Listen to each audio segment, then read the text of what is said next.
La prière du nouveau pape qui fait trembler le monde. C'était comme si le ciel était descendu sur la place Saint-Pierre. Telle fut la phrase murmurée par un pèlerin polonais encore ému quelques minutes après avoir entendu la prière inaugurale de Léon XIV. Mais il ne fut pas le seul. Des journaux du monde entier ont utilisé des adjectifs comme mystique, incendiaire ou encore prophétique pour décrire ce qu'il s'est passé ce jour-là à Rome. Le nouveau pape, tout juste élu, a fait quelque chose qui a surpris le monde entier. Il a commencé son pontificat par une prière qui a fait trembler même les dirigeants politiques. Ce n'était pas une salutation protocolaire, ce n'était pas un appel à la réconciliation mondiale, ce n'était pas un geste diplomatique, c'était une prière. Brève, certes, mais chargée de sens biblique, de force spirituelle et de références directes à la réalité de notre temps. Et cela a suffi pour que beaucoup commencent à se demander qui est ce pape qui commence sa mission en invoquant le Seigneur des armées. Seigneur des armées, juge des peuples et père des humiliés. Tels furent ses premiers mots.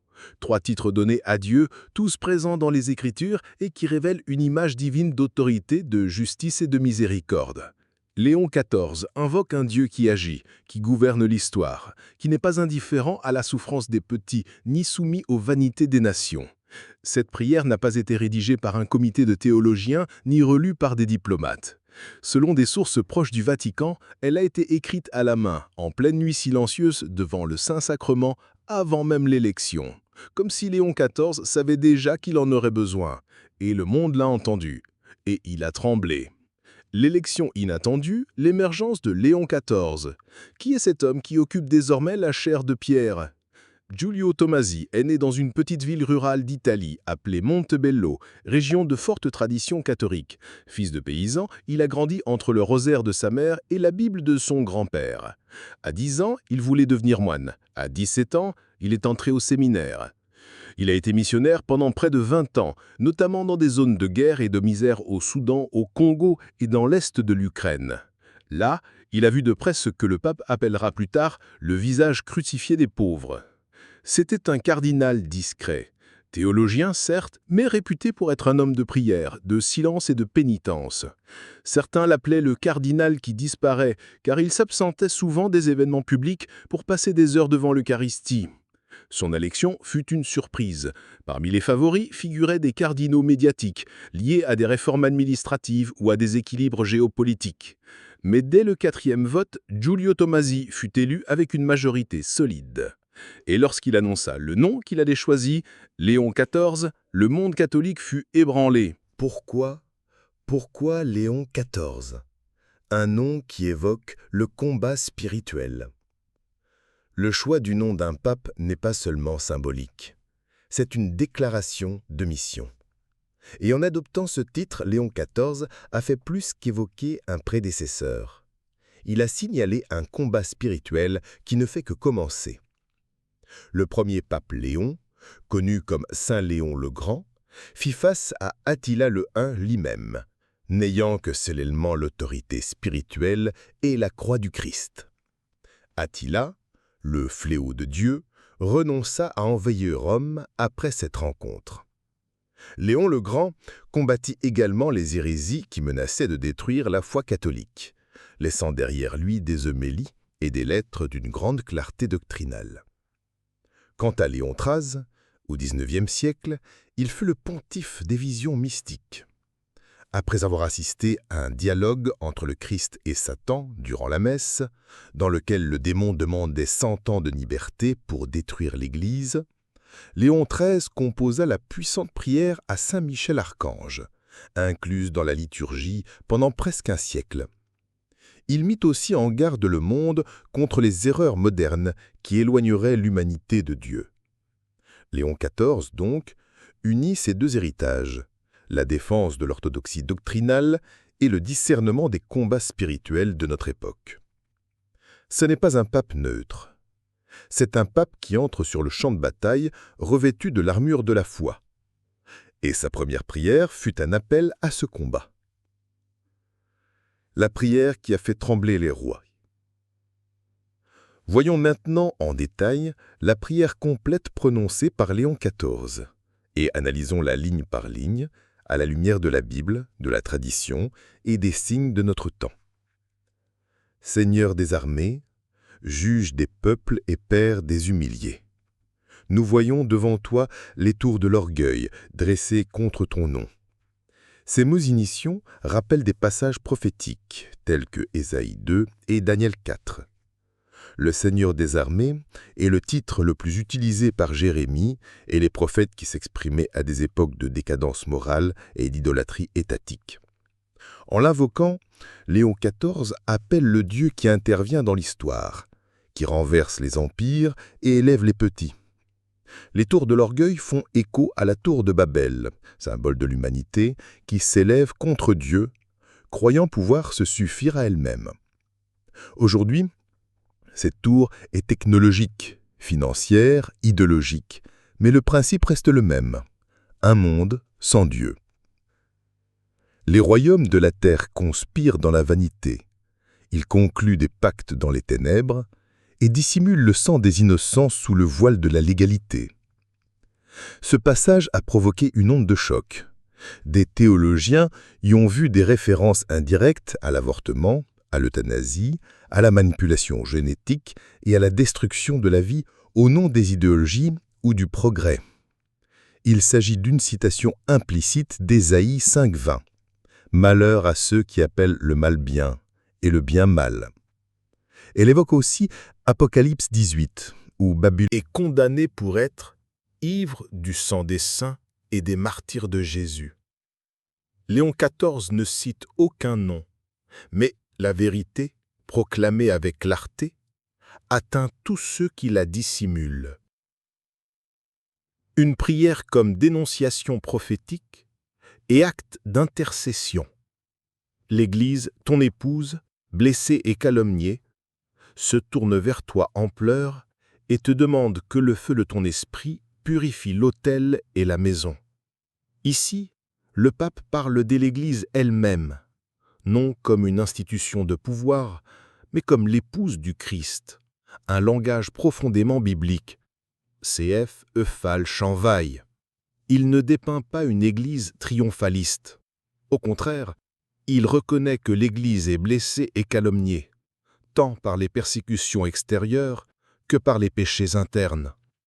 Cette humilité rappelle les prières pénitentielles des grands intercesseurs de la Bible, Néhémie, Daniel, Esdras, des hommes qui confessaient les péchés du peuple et demandaient à Dieu de restaurer sa gloire, CFDN 9, Né 1, SD 9, en demandant que le feu de l'Esprit purifie l'autel, la liturgie, et la maison, la communauté. Léon XIV implore un nouveau Pentecôte de purification et de conversion. Lève-toi, Seigneur, contre les idoles de ce siècle. Abat les murailles de l'égoïsme. Consume de ta lumière l'orgueil des empires. Cette partie est particulièrement symbolique. Les idoles de ce siècle sont nombreuses. L'idolâtrie de l'argent, de l'autonomie absolue, de l'hédonisme, du contrôle technologique sur la vie et la mort. Les murailles de l'égoïsme ne désignent pas seulement des individus isolés, mais des structures mondiales qui promeuvent l'indifférence, le rejet et la culture de mort, une expression forgée par saint Jean-Paul II. L'orgueil des empires renvoie au psaume 2. Pourquoi les nations s'agitent-elles et les peuples font-ils de vains projets? Les rois de la terre se dressent et les princes conspirent ensemble contre le Seigneur et contre ce noin. Psaume 2, 1 à 2. Le pape n'attaque pas aucun gouvernement. Il confronte l'esprit antichrétien qui imprègne certaines élites politiques, économiques et culturelles, celles qui se moquent de la croix et légifèrent contre la vie, la foi et la vérité. Le sommet de la prière, un cri eschatologique. Viens Seigneur Jésus et règne, non par la force, mais par la gloire, non par l'épée, mais par la croix, non par la conquête, mais par l'amour. Voici le sommet théologique et spirituel de la prière. L'invocation, viens Seigneur Jésus, est une prière finale de l'Apocalypse, Apocalypse 22, 20, utilisée par les premiers chrétiens. Maranatha, Viens Seigneur. Mais Léon XIV l'élargit avec une poésie et une clarté doctrinale saisissante. Il rappelle au monde que le Christ règne non à la manière des rois terrestres, mais par la croix, par le don de soi, le sacrifice, l'amour jusqu'au bout. C'est un contraste saisissant avec les puissants de ce monde qui gouvernent par la force, la manipulation et la peur. Silence, crainte et gêne. La prière s'est achevée dans le silence. Léon XIV n'a rien expliqué. La foule, après quelques secondes de stupeur, a éclaté en applaudissements. Mais quelque chose d'autre régnait sur la place. Une atmosphère de révérence, presque de crainte sacrée. Dans les heures qui ont suivi, des dirigeants politiques ont commencé à réagir. Un Premier ministre européen a critiqué le ton moralisateur. Un président asiatique a évoqué une ingérence religieuse. En revanche, une chef d'État africaine a déclaré « Le pape nous a rappelé qu'il existe un roi plus grand que nous tous ». Nombreux sont ceux qui ont préféré garder le silence, mais l'inconfort était palpable. La prière ne visait personne, mais touchait tout le monde. Dans l'Église, révérence, larmes et conversion. Si le monde a réagi par l'appréhension ou la perplexité, l'Église a répondu à genoux. Dans des milliers de paroisses, des prêtres ont signalé une augmentation inattendue des confessions. Des fidèles absents depuis des années sont revenus dans les églises. Des monastères ont organisé spontanément des veillées. Des laïcs ont lancé des campagnes de jeûne et de prière. L'archevêque de Varsovie a décrit la scène en ces termes. C'est comme si la prière du pape avait ouvert une blessure cachée dans le cœur du monde. Et soudain, l'Église s'est remise à respirer par l'Esprit. À Fatima, des milliers de pèlerins se sont rassemblés devant la statue de Notre-Dame pour réciter le rosaire pour le pape et la purification de l'Église. À Aparecida, au Brésil, des fidèles ont témoigné de guérisons intérieures et même de réconciliation familiale après avoir entendu la prière. Il ne s'agit pas d'hystérie collective, mais bien d'un mouvement de l'Esprit Saint suscité par l'autorité spirituelle d'un successeur de Pierre qui implore purification et conversion. Témoignage d'un impact surnaturel. Un missionnaire en Syrie a rapporté qu'après avoir entendu la prière traduite par un prêtre local, un groupe de réfugiés a fondu en larmes et un jeune musulman a demandé le baptême disant « Si c'est ce Dieu qui entend le cri des humbles, je veux le servir ». Dans une prison du sud de l'Italie, les détenus ont suivi la retransmission. Et après avoir entendu la prière, plus de 50 ont demandé à parler à un aumônier. L'un d'eux a écrit dans une lettre « Jamais je n'aurais pensé qu'un pape parlait pour moi. Pour la première fois, je ne me suis pas senti comme un déchet. Je me suis senti écouté. » En France, un groupe de jeunes qui se disaient anti-chrétiens a publié une vidéo sur les réseaux sociaux, en larmes, déclarant « On ne sait pas comment l'expliquer, mais cette prière nous a détruit de l'intérieur et reconstruit dans la vérité. » Ces témoignages, bien que dispersés, indiquent quelque chose de profond. La parole de Dieu, proclamée avec vérité et foi, pénètre jusqu'au plus secret de l'âme humaine, comme c'est Hébreux 4,12. Certains théologiens ont commencé à associer la prière de Léon XIV à d'anciennes prophéties. Sainte Hildegarde de Bingen, au XIIe siècle, parlait d'un temps où l'Église serait humiliée jusqu'à la poussière pour être ensuite relevée par le cri d'un pasteur silencieux mais enflammé par le feu divin. D'autres rappellent saint Jean Bosco qui prévoyait le renouveau de l'Église par 2 colonnes, l'Eucharistie et Marie très sainte. Selon des sources proches du nouveau pontife, Léon XIV envisage déjà de proclamer une nouvelle année eucharistique et de consécration mariale mondiale avec un accent particulier sur la jeunesse et les familles. Le cardinal Kwan de Corée du Sud a résumé avec sagesse « Ce n'est pas un pape populiste que nous avons. C'est un homme qui a tant prié qu'il parle désormais avec l'autorité des anciens prophètes. La tradition du pape comme prophète, un rôle oublié, désormais restauré. Le catéchisme de l'Église catholique affirme, au paragraphe 880, que le Christ a conféré aux pasteurs de l'Église le charisme de l'infaillibilité en matière de foi et de mœurs lorsqu'ils enseignent en communion avec lui. Le pape, en tant que vicaire du Christ, est le successeur de Pierre, mais il est aussi, dans la lignée des grands prophètes de l'Ancienne Alliance, appelé à parler au nom de Dieu. Ce rôle ne s'exerce pas toujours par des paroles dures. Parfois, il s'incarne dans le témoignage. D'autres fois, comme ici, à travers une prière. À l'époque moderne, nous avons pris l'habitude de voir le pape comme un leader diplomatique ou un administrateur mondial.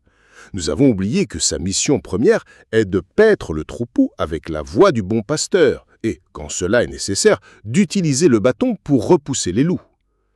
Léon XIV semble avoir repris ce rôle. Avec le ton d'Élie face aux prophètes de Baal, avec la tendresse de Moïse intercédant pour Israël et avec la clarté de Jean-Baptiste appelant à la conversion. Il n'y a aucune nouveauté doctrinale dans sa prière, mais il y a une audace évangélique. Et cela, dans un monde engourdi par le relativisme, devient un scandale. Que nous demande cette prière, entre crainte et espérance? La question qui se pose à nous, fidèles, n'est pas « qu'a voulu dire le pape ?», mais plutôt « comment Dieu veut-il que je réponde à cet appel ?» La prière de Léon XIV ne nous laisse pas indifférents. Elle nous convoque à une décision. Elle n'est pas un manifeste politique, mais un miroir spirituel qui nous oblige à confronter notre propre idolâtrie, notre tiédeur, notre confort et notre mondanité. Elle nous invite à reconsidérer nos priorités spirituelles, purifier notre vie sacramentelle, revenir à l'adoration eucharistique, porter la croix avec courage, intercéder pour les dirigeants et pour l'Église. Cette prière fut adressée à Dieu, mais elle a résonné dans le cœur de chacun de nous.